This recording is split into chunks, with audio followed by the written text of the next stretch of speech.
ধর্ষকের কোনো ধর্ম নাই, সে হিন্দু মুসলিম নাকি বৌদ্ধ খ্রিস্টান না আলেম জালেম, এগুলো ধর্ম দেখার সময় নাই। আল্লাহ পাক বলেছেন তার রাসূলের মাধ্যমে ধর্ষণ হলেই প্রকাশ্যে মৃত্যুদণ্ড দিয়ে দেবে, যেই হোক সে যেই হোক না, ওর কোনো ধর্ম নাই। সে একজন আলেম দাড়িওয়ালা মানুষও যদি হয় তাকেও এই কাজ করতে হবে। তো চোরের কোনো ধর্ম আছে? ডাকাতের কোনো ধর্ম আছে? তো মিডিয়া আবার টেকনিক্যালি দেখবেন ওইটাকে হাইলাইট করতে বেশি, বিকজ এখানে একটা সুযোগ আছে ইসলামকে ডমিনেট করার জন্য। কিন্তু সেম ঘটনা কিন্তু অনেক বড় বড় সেকুলার প্রতিষ্ঠানে ঘটেছে, ওগুলো কিন্তু আমরা হাইলাইট করতে দেখি না। এটা আমরা বুঝি ইন্টেনশনটা কি। তবে এখানে একটা বিষয় ক্লিয়ার করতে হবে যে পাপ পাপী যেই করুক তাকে শাস্তির আওতায় আনতে হবে। আল্লাহ পাক তৌফিক এনায়েত করুন বোঝার। এখন এমন একটা সময় চলছে বাচ্চারাও এগুলো থেকে নিরাপদ না। 5 বছরের মেয়ে, 7 বছরের মেয়ে, কয়দিন আগে দেখলাম যে 2 বছরের মেয়ে নাউজুবিল্লাহ, তার সাথেও নাকি এরকম ঘটনা ঘটেছে, এবং উত্তরবঙ্গেরই ঘটনা। আর এগুলো শহরের চেয়ে এখন গ্রামে বেশি হচ্ছে। কারণ কি জানেন, গ্রামে তো আগে মানুষ এই উন্মুক্ত পোশাক আশাক দেখতো না খুব বেশি। এখন যখন পর্ন চলে আসছে হাতে, বাসায় সব এগুলো দেখছে, তখন গ্রামে দেখবেন ধর্ষণ বাড়ছে না? এটা নিয়ে আমি আলাদা লেকচার দিয়েছি যে কতগুলো ধর্ষণ হয়েছে এই পর্যন্ত। এই বছরই লাস্ট এই বছরই দেখবেন রিপোর্টেড 1337টা রেপের ঘটনা ঘটেছে এই বাংলাদেশে। অ্যালার্মিং বিষয়। আর আমেরিকাতে প্রতি 6 জনে একজন রেপ হয়, আর রেপের রাজধানী হচ্ছে সাউথ আফ্রিকা, ওখানে প্রতি 3 জনে একজন রেপ। তো এগুলো কিভাবে হচ্ছে? Only because of pornography. এটা যদি এখনো বন্ধ করতে না পারা যায়, আগামী ভবিষ্যৎ খুব খারাপ হবে। যেখানে সেখানে মানুষ জেনা করবে, যাকে তাকে রেপ করবে দেখে নিয়ে, বিকজ এটা ভিতর থেকে মানুষকে পশু বানিয়ে দিচ্ছে। আমরা জানি এর পিছনে একটা বড় ইন্ডাস্ট্রি কাজ করে, যারা সারা বিশ্বে প্রায় $98 বিলিয়ন ব্যবসা করে পর্ন দিয়ে। শুধু আমেরিকায় ব্যবসা করে $12 বিলিয়ন, সারা বিশ্বে $12 বিলিয়ন বোঝেন? $1 বিলিয়ন কত কোটি বোঝেন? $100 কোটি। বিশাল একটা ইন্ডাস্ট্রি আছে, এর পিছনে টাকা কাজ করে, টাকা, অনলি টাকা। আর এখানে যা দেখানো হয় সবই ফেক, এগুলো কোনোটাই সত্য না, এটা শুধু একটা অভিনয় আর কিছু না। এটা দিয়ে পুরো স্পেশালি মুসলিম যুবকদের ভিতরে এমন একটা মানে পশুত্ব ঢুকিয়ে দেওয়া হয়েছে যে জেনা, ধর্ষণ, বিয়ে করে বাড়তেই আছে দিন দিন। এটা না কমানো গেলে এবং আইনের সুশাসন নিশ্চিত করা না গেলে ধর্ষণ কমবে না, জেনা কমবে না, ইফটিজিংও কমবে না, মেয়েদের অধিকার আদায় করা সম্ভব হবে না। এটা আমার মত। বাকিটা আপনারা ভেবে দেখেন, আপনারা অনেক বিজ্ঞ মানুষ আছেন, ভেবে দেখেন কি করলে এগুলো কমবে। যদি না ভাবি আল্লাহ পাক কি করবেন জানেন?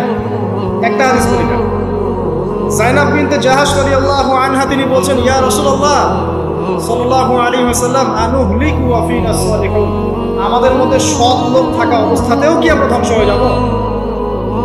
আমাদের মধ্যে সৎ যে অনেক ব্যক্তি আছে তারা থাকলেও কি আমরা ধ্বংস হয়ে যাব? নবীজি বলছেন, নাম, হ্যাঁ, তোমরা ধ্বংস হবে।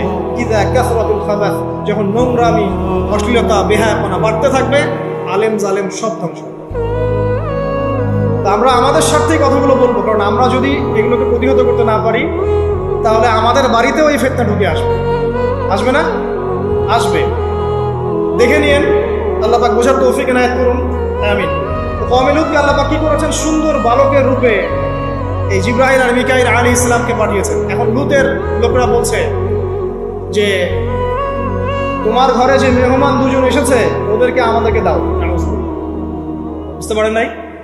তোমার ঘরে যে 2 জন মেহমান এসেছে, ওই 2 জন মেহমানকে নিতে এসেছে। লূত আলাইহিস সালাম বলছেন যে আমার হাউলাই বানাতিন কুনতুম ফাইলিন, তোমার যদি বিয়ে করার ইচ্ছা থাকে, আমার মেয়েরা আছে, তাদেরকে বিয়ে করার প্রয়োজনে।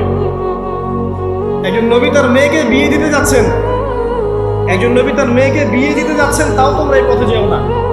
তখন এই কওমে লূতের লোকরা বলছে, তুমি খুব ভালো করে জানো হে লূত আমরা কি জন্য এসেছি।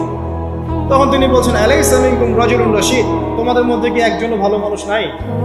এরপরে আল্লাহর আযাব আসবে। লূত আলাইহিস সালাম এবং তার স্ত্রী চলে যাচ্ছেন। তার স্ত্রী কিন্তু আবার ঈমানদার ছিলেন না, সে পিছনে ফিরে বারবার দেখছে। নূহ আলাইহিস সালামের স্ত্রী যেমন ঈমানদার ছিলেন না, লূত আলাইহিস সালামের স্ত্রীও তেমনি ঈমানদার ছিলেন। নবীর স্ত্রী হওয়া সত্ত্বেও তারা কিন্তু জাহান্নামে যাবে। তো এই লূতকে ধ্বংস করলেন আল্লাহ পাক, কওমে লূতকে এভাবে ফেরেশতার পাখা দিয়ে ওই পুরো জায়গাটাকে উঠিয়ে নিয়ে মাটিতে আবার ধসিয়ে দেওয়া হয়েছে। এই জায়গাটা এখন নিদর্শন হয়ে আছে। জর্ডানের পাশে দেখবেন যে ডেড সি, একটা মৃত সাগর আছে না, ওইটা ছিল সেই জায়গা। এখানে সাদুম গোত্র থাকতো, সাদুম, এই কওমের নাম ছিল সাদুম, এরা সমকামী ছিল। এখন আপনার জন্য আমার নাসিহত হচ্ছে, নবী সাল্লাল্লাহু আলাইহি ওয়াসাল্লাম বলেছেন, আমি শেষ জামানায় আমার উম্মতের উপর কিছু বিষয় ভয় করি যে এগুলো আমার উম্মতের মধ্যে ঢুকে যাবে, আমি আশঙ্কা করে ঢুকে যাবে। কি কি বিষয়? এক নাম্বার, যে আমি আশঙ্কা করি যে আমার উম্মতের মধ্যে মূর্তি পূজা ঢুকে যাবে, মুসলিম কিন্তু স্ট্যাচু ওয়ার্শিপ করবে। দুই, আমি আশঙ্কা করি আমার উম্মতের মধ্যে রিয়া ঢুকে যাবে। রিয়াটা কি? লোক দেখানো আমল। রিয়া কি? লোক দেখানো আমল। আমি আশঙ্কা করি যে আমার উম্মতের মধ্যে সমকামিতা ছড়িয়ে পড়ে নাই। এগুলো নবী সাল্লাল্লাহু আলাইহি ওয়াসাল্লাম আশঙ্কা ছিল। দেখেন সবগুলো এখন বাস্তব হয়ে গেছে। আল্লাহ রাব্বুল আলামিন এই সমকামীদের পাপ থেকে আমাদেরকে হেফাজত করুন। এভাবেই ইতিহাস রিপিট হয়েছে। আল্লাহ পাক এদেরকেও ধ্বংস করেছেন। এর আগে আল্লাহ পাক নূহ আলাইহিস সালামের কওমকেও ধ্বংস করেছেন। কি কারণে? তারা লাত, এই যে ইয়াগুস, ইয়াউক, নাসর এরকম কিছু স্ট্যাচু ওয়ার্শিপ করে। এক পর্যায়ে আল্লাহ রাব্বুল আলামিন 950 বছর দাওয়াত দিয়েছেন নূহ আলাইহিস সালাম তার কওমকে। 950 বছর দাওয়াত দেওয়ার পরেও তার কওম যখন আল্লাহর আনুগত্য করলো না, আল্লাহ রাব্বুল আলামিন মহাপ্লাবন দিয়ে তাদেরকে ধ্বংস করে দিয়েছেন। এভাবেই যুগে যুগে ইতিহাস রিপিট করেছে। আমাদের নবী মুহাম্মদ সাল্লাল্লাহু আলাইহি ওয়াসাল্লামের সময়ও এই হিস্ট্রিটাই ছিল। আবু জাহেল, আবু লাহাব, উতবা, শাইবা যারা ছিল, তারা মূলত সমাজটাকে দ্বিখণ্ডিত করে ফেলেছিল, খণ্ডে খণ্ডে ভাগ করে ফেলেছে। ডিভাইড অ্যান্ড রুলের মতো সমাজে সুদ ছড়িয়ে দিয়েছিল, জেনা ছড়িয়ে দিয়েছিল, পরকীয়া ছড়িয়ে দিয়েছে এবং শিরক ছড়িয়ে দিয়েছে এবং গোত্রীয় হানাহানি চলছিল। এরকম একটা অবস্থায় নবী সাল্লাল্লাহু আলাইহি ওয়াসাল্লাম ওই সমাজের মধ্যে আসেন নবী হিসেবে। এসে মাত্র 23 বছর সময় নিয়েছেন। কত বছর? মাত্র 23 বছর। আমাদের তো সমাজ সংস্কারের শতাব্দী পার হয়ে যাচ্ছে। এক একটা রেভলিউশন দেখবেন শতাব্দী পার হয়ে যাচ্ছে, কিন্তু কোনো আলটিমেট রেজাল্ট নাই। নবী সাল্লাল্লাহু আলাইহি ওয়াসাল্লাম 23 বছর সময় নিয়েছেন, মাত্র 23 বছর। এই 23 বছরে কোরআন এবং হাদিস এই দুটোকে হাতে নিয়ে নবী সাল্লাল্লাহু আলাইহি ওয়াসাল্লাম সমাজের প্রত্যেকটা জাহিলিয়াত উপর থেকে সরিয়ে দেন নাই, শেকড় থেকে উপরে ফেলেছেন।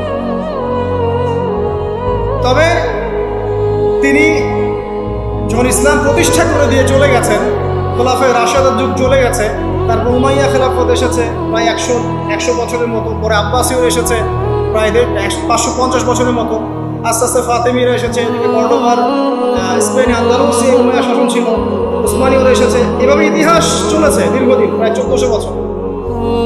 শেষ পর্যায়ে গিয়ে নবী সাল্লাল্লাহু আলাইহি ওয়াসাল্লাম কিছু ভবিষ্যৎবাণী করে গেছে, যখন শেষ জামানাগুলো আসবে তখন দেখবে তোমরা সমাজে সুদটা ছড়িয়ে পড়বে বেশি, জেনা ছড়িয়ে পড়বে, পর্ন ছড়িয়ে পড়বে। পর্ন কথা তো তিনি বলেন নাই, বলেছেন অশ্লীলতা ছড়িয়ে পড়বে। এখন আমরা বলছি এটা পর্নোগ্রাফি। তিনি আরো বলেছেন সময়গুলো সংক্ষিপ্ত হয়ে আসবে, মানুষের হঠাৎ মৃত্যুর পরিমাণ বেড়ে যাবে, অনেক কিছু বলে গেছে। দিন চলে যাবে মনে হবে একটা ঘন্টার মতো চলে গেল, বছর চলে যাবে একটা মাসের, মাস যাবে একটা সপ্তাহের। অনেকগুলো সাইন তিনি বলে গেছেন। মুসলিমদের মধ্যে বিভক্তি বাড়তে থাকবে, হত্যা, হারাজ বাড়বে। হারাজ, হত্যা মানে হারাজ, মানে একজন ব্যক্তিকে হত্যা করা হবে, সে জানবে না আমাকে কেন হত্যা করা হবে, আর একজন ব্যক্তি হত্যা করবে, সেও বুঝবে না কেন তাকে মারবে। ফাসাদ বাড়তে থাকবে, উঁচু উঁচু অট্টালিকা নির্মাণের প্রতিযোগিতা বাড়তে থাকবে। হচ্ছে না এগুলো? সমাজে ভালো মন্দের মানদণ্ড উল্টে যাবে। মানুষ সত্যকে মিথ্যা বলবে, মিথ্যাকে সত্য বলবে, মিথ্যাবাদীকে সত্যবাদী বলবে, সত্যবাদীকে মিথ্যাবাদী বলবে, আমানতদারকে খেয়ানতকারী বলবে, খেয়ানতকে আমানতদার বলবে। টোটালি মানদণ্ড উল্টে যাবে। আস্তে আস্তে সিচুয়েশন এমন হতে থাকে, খারাপ থেকে খারাপ। তবে সোনালি সময় কি আর ফিরবে না? তাহলে সময় কি তাহলে আর ফিরবে না? এভাবেই চলবে সব কিছু? না, এভাবে চলবে না ইনশাআল্লাহ। আল্লাহ রাব্বুল আলামিন তার রাসূলের মাধ্যমে জানিয়েছেন এই সবকিছুই সাময়িক, সবকিছু সাময়িক। ইতিহাস আবার পুনরাবৃত্তি ঘটাবে। ইতিহাস, সভ্যতা শুরু হয়েছিল একজন নবী দ্বারা, শেষও হবে আরেকজন নবী দ্বারা ইনশাআল্লাহ। সভ্যতা শুরু হয়েছিল আদম আলাইহিস সালামকে দিয়ে, আর শেষ হবে ঈসা ইবনে মারিয়ামের হাতে। শেষ জামানার সবচেয়ে ভাইটাল ক্যারেক্টার হচ্ছেন ঈসা ইবনে মারিয়াম।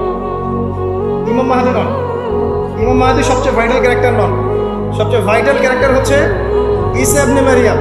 এবং তিনি নতুন কোনো শরীয়ত নিয়ে আসবেন, নতুন কোনো ধর্ম নিয়ে আসবেন, বরং তিনি এসে বরং ক্রুশ ভেঙে ফেলবেন। শুয়োরের মাংস যেটা, এটাকে একদম টোটালি হারাম করে ফেলবেন। জিজিয়া যে ট্যাক্সটা আছে এটা উঠিয়ে দিবেন। এবং তিনি 40 ইয়ার্স, হাদিসে এসেছে 40 বছর তিনি এই পৃথিবীতে থাকবেন। কত বছর? 40 বছর। ওই সময় সম্পর্কে এমন কথা এসেছে যে জাকাত নেওয়ার জন্য একটা মানুষ খুঁজে পাওয়া যাবে। আসতে কতদিন এটা আমরা বলতে পারবো না। এটা আল্লাহ পাক জানেন, আল্লাহ জানেন এটা কতদিন, এটা আমরা বলতে পারবো না, এটা বলার অধিকারও আমাদের নাই, বিকজ এটা গায়েবের বিষয়। আলামাতগুলো আস্তে আস্তে আস্তে আস্তে ওদিকে যাচ্ছে। এখন তিনি আজকেই আসুক আর কালকেই আসুক, ইমাম মাহদী আজই আসুক আর কালই আসুক, আপনার আমার দায়িত্ব চেঞ্জ হবে না। দায়িত্ব কি চেঞ্জ হবে? খুব সংক্ষেপে 2 মিনিট সময় নিচ্ছি যে আমরা যে কোনো সিচুয়েশনেই আমাদের দায়িত্বটা কি আসবে। 1 নাম্বার কথা হচ্ছে ভাই যে বড় পরিসরে চিন্তা বাদ দিয়ে আগে ছোট পরিসরে আসেন। নিজের ব্যক্তি জীবনে আগে ইসলাম প্রতিষ্ঠা করুন। নিজে আগে পড়াশোনা করি, দিনের জ্ঞান অর্জন করেন, পড়াশোনা করেন, যে লাইনেই পড়াশোনা করছেন করেন, কিন্তু ইসলামটাকে, ইসলামের ফরজ ওয়াজিব সুন্নাত মুস্তাহাব শেখেন। ডাক্তার ইঞ্জিনিয়ার হওয়ার কোনো আপত্তি নাই, বড় পলিটিশিয়ান হন, ইকোনমিস্ট হন, কোনো আপত্তি নাই, বাট ইসলামের বেসিক নলেজটা অর্জন না করে মৃত্যুবরণ করেন আল্লাহর রাস্তায়। 2 নাম্বার, কোরআনকে সময় দেন, কোরআনটাকে স্টাডি করেন, হাদিসটা স্টাডি করেন, আল্লাহ পাক তৌফিক দান করুন, আমিন। এরপরে আমল বাড়িয়ে দেন, আমলটা বাড়ায় দেন। এখন সময় থাক 100 বছর, 500 বছর বা 2 বছর, আমল বাড়ায় দেন। আপনার আমল আপনার সাথেই, কেউ কারো কবরে যাবেন। অতএব আমল বাড়িয়ে দেওয়ার চেষ্টা করে আল্লাহ পাক তৌফিক দান করুন। আমল বাড়ানোর সবচেয়ে সেরা পদ্ধতি হচ্ছে রাসূল সাল্লাল্লাহু আলাইহি ওয়াসাল্লামের সুন্নাহ মতো জীবন গড়া, নবীর সুন্নাহ মতো জীবন গড়া। প্রত্যেকটা কাজ রাসূল সাল্লাল্লাহু আলাইহি ওয়াসাল্লামের সুন্নাহ মতো করেন, ইনশাআল্লাহ প্রতিটা কাজই নেকি হবে ইনশাআল্লাহ। আর কি বাড়াবো? আদর্শ পরিবার। এটা বারবার আমি একটা কথা বলি যে আদর্শ পরিবারের কোনো বিকল্প নাই। পারিবারিক আদর্শ, পারিবারিক মূল্যবোধ সবচেয়ে বড় শিক্ষা। এই শিক্ষাটা অন্য জায়গায় আপনি পাবেন না। সো পারিবারিক আদর্শটা ঠিক করার চেষ্টা করি আমরা। আমাদের বাচ্চাদের প্রতি সচেতন হই, কার সাথে মিশছে, কি করছে, ওদেরকে ডিভাইস এডিক্টেড হতে দিয়েন না, এত সহজেই স্মার্টফোন ওদের হাতে তুলে দিয়েন না। বাসায় ছোট ছোট মেয়েদের ব্যাপারেও সচেতন হন, তাদের ব্যাপারেও খেয়াল রাখেন, তাদেরকে নিরাপত্তায় রাখেন। পর্দা, এটা তো বলতেই হবে, এটার কোনো বিকল্প নাই। যে যাই বলুক না কেন, আপনার ইজ্জত সম্মান আপনার কাছেই, এর কোনো বিকল্প নাই। রাসূল সাল্লাল্লাহু আলাইহি ওয়াসাল্লাম আল্লাহর বিরুদ্ধাচরণ করে আপনি প্রগতি অর্জন করতে পারবেন, আপনি উন্নতি অর্জন করতে পারতে পারেন, সেটা বস্তুবাদী। পরকালে এর কোনো অস্তিত্ব থাকবে? আর কি করতে পারি আমরা হালাল অর্থনীতি সার্চ করতে পারি। হারামে যারা যারা আছে আজকে তো অবাক করি, আজকের এই লেকচার যাদের কানে যাবে, দোয়া করে আল্লাহ পাক সবাইকে হারাম রিজিক থেকে ফিরিয়ে নিয়ে আসুন। বারবার একটা কথা বলি ভাই, আমরা আমল নামায় যতটুকু রিজিক আছে এর একটা দানা না খেয়ে আপনি মৃত্যুবরণ করবেন, আপনার মৌত হবে না। এখন আপনার রিজিকটা আপনি কি অবৈধ পথে চাচ্ছেন না বৈধ পথে চাচ্ছেন, এটা আপনার ডিসিশন। আপনি যদি বৈধ পথে চান, ওই পরিমাণ রিজিক আপনাকে খাওয়াবেন আল্লাহ পাক, তারপর মৃত্যুবরণ করবেন। আর যদি অবৈধ পথে চান, সেটাই খাওয়াবেন, খাওয়ায় মৃত্যুবরণ করবেন। আপনার ডিসিশন নেন কোন দিকে যাবেন। আর রিজিকের মালিক আল্লাহ আমরা খালি মুখে বলি, মনে কিন্তু বিশ্বাস করি না। মনে যদি বিশ্বাস করতাম তাহলে আমরা কিন্তু কখনো সুযোগ ধার ধারতাম, আমরা ঘুষ দুর্নীতি করতাম। কারণ আমরা করছি কেন? মনে করছি যে আমি এটা করলে রিজিক পাবো। আর আপনি যাদের জন্য এই কাজগুলো করছেন, আপনার স্ত্রী, আপনার সন্তান, আপনার পরবর্তী প্রজন্ম, 40 দিন সময় নেবেন আপনাকে ভুলে যেতে। 40 দিন সময় নেবেন আপনাকে ভুলে যেতে, দেখে নিয়ে। কবর খুব একাকিত্বের জীবন। আসলে মৌতের যে যন্ত্রণার কথা আমরা বলি না, এটা সবচেয়ে বড় বিষয়টা কি জানেন? শারীরিক কষ্ট তো আছেই, এই যে দুনিয়ার সবার থেকে বিচ্ছেদ, এটাই হচ্ছে যন্ত্রণা। সবার থেকে বিচ্ছেদ না, সবার থেকে বিচ্ছেদ হয়ে চলে যেতে হয়, এটা সবচেয়ে বড় যন্ত্রণা। মানুষ একা থাকতে চায় না। জেলখানায় যে মানুষকে বন্দি করে রাখে না, এই একাকিত্বের কষ্টে মানুষ ভোগে। একা একা, আমি একা, কেউ নেই আমার সাথে, এটাই।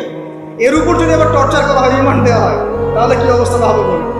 এই হলো কবর, এই হলো কবর। একটা ঘটনা বলে শেষ করে দেই যে একজন ব্যক্তি মারা গেছেন, আর মুসা আলাইহিস সালামের সময় বানু ইসরাইলের কোন এক নবী, আমি ঠিক নাম বলতে পারবো না যে কোন নবী, কারণ নামটা হাদিসে আসে নাই, কোন একজন নবী আল্লাহর কাছে দোয়া করছেন, আল্লাহ মৃত মানুষের সাথে আমার একটু কথোপকথন করায় দাও। আমি জাস্ট একটু কথাবার্তা বলতে চাই যে মৃত মানুষটা কেমন আছে বা তাদের অবস্থাটা কি আমি জানতে চাই। তো আল্লাহ পাক সেই ব্যবস্থা করে দিলেন। তিনি একটা কবরের কাছে গিয়ে দাঁড়ালেন, একজন মৃত মানুষ উঠে আসলেন। এটা সায়েন্স বিশ্বাস না করতে পারে, আমাদের কোনো মাথা ব্যথা, ঠিক আছে? তো এবার তিনি তাকে জিজ্ঞাসা করছেন, তুমি কেমন আছো, তুমি কেমন আছো? এই মুর্দাকে জিজ্ঞাসা করছেন। তিনি বলছেন, আজকে থেকে প্রায় 500 বছর আগে আমার মৃত্যু হয়েছে। এই ব্যক্তি বলছেন আজকে থেকে প্রায় 500 বছর আগে আমার মৃত্যু হয়েছে, এখন পর্যন্ত আমার গা থেকে, আমার আত্মা থেকে মৌতের যন্ত্রণা দূর হয় নাই। লা ইলাহা ইল্লাল্লাহ। তো এই হচ্ছে অবস্থা। আমরা ব্যক্তিগত চিন্তাটা আগে করি, নিজের ফিকির, নিজের কবরের ফিকির, নিজের এলেম, নিজের আমল, নিজের পরিবার, নিজের রিজিক। যাদের জন্য হারামে যাচ্ছেন কেউ সাথে যাবে, কেউ সাথে যাবে না, আপনার গার্লফ্রেন্ড না আপনার বউ বাচ্চা কিচ্ছু। এগুলো তো শুধু মায়ার বাঁধন, মায়ার বাঁধন না, মায়ার বাঁধন। যদি এগুলো নেয়ামত হয় আলহামদুলিল্লাহ, যদি এগুলো দুনিয়াতে আপনার ফিতনা সৃষ্টি করে আপনি আসহাবুল কাহাফ হয়ে যাবেন। কথা বুঝতে পারছেন না? এরপরে যদি সামর্থ্য হয়, আল্লাহ পাক আপনাকে জ্ঞান দেন, আপনাকে পলিটিক্যাল পথ দেন, ইকোনমিক সেকশনে জ্ঞান দেন, ইত্যাদি ইত্যাদি, আপনাকে আল্লাহ যে সেকশনে রাখবেন সেখান থেকে দিনের খেদমত করতে পারবেন না ইনশাআল্লাহ। ডক্টর হয়েছেন, রোগীদের ফিস কমায় দেন, ট্রিটমেন্ট ইজি করে দেন। হ্যাঁ, ডক্টর হন, একজন ভালো ডক্টর হন, কসাই হন। ইঞ্জিনিয়ার হন, একজন সৎ ইঞ্জিনিয়ার হন, চোর হন। আপনি যেখানে থাকবেন সেখান থেকেই আপনি খেদমত করতে পারবেন। সবাইকে আলেম হতে হবে জরুরি না, সবাইকে দায়ী হতে হবে জরুরি না, এবং সবাই এটা হতেও পারবে না। এভাবে জাতি গঠন হয় না। আগে বলছি, বিভিন্ন সেকশনে মানুষ আমাদের লাগবে, এবং প্রত্যেকটা সেকশনেই তাওহীদপন্থী ইমানদার মানুষ লাগবে। এবং ইনশাআল্লাহ তাআলা আমরা যদি সবাই সবার ধর্মটা ঠিকঠাক মতো পালন করি, দেখবেন ধর্মের মধ্যে কোনো ভেদাভেদ থাকবে না। যে যার ধর্ম পালন করুক, কোনো মন্তব্য করতে যাবেন না, ঠিক আছে? আপনি আপনার ধর্ম ঠিক মতো পালন করছেন কিনা এটার দিকে ফোকাস করুন। আল্লাহ পাক আমাদের সবাইকে তৌফিক এনায়েত করুন কথাগুলো বোঝার, আমিন। আর সবশেষে যদি আমাদের এর চেয়েও বেশি কিছু করার সক্ষমতা থাকে, তখন আপনি দিনের প্রচার করবেন, প্রসার করবেন, তাবলীগ করবেন, আল্লাহর পথে মানুষকে ডাকবেন। এর চেয়ে বড় ব্যবসা হতে পারে না। কারণ আপনার দাওয়াতের মধ্য দিয়ে যত মানুষ আল্লাহর দিকে আসবে, যত মানুষ হারাম ছেড়ে হালালের দিকে চলে আসবে, সবার নেকি ইনশাআল্লাহ আপনি পাবেন ইনশাআল্লাহ। আল্লাহ পাক আমাদের সবাইকে সবচেয়ে সর্বোত্তম ব্যবসায় অংশগ্রহণ করার তৌফিক এনায়েত করুন, আমিন।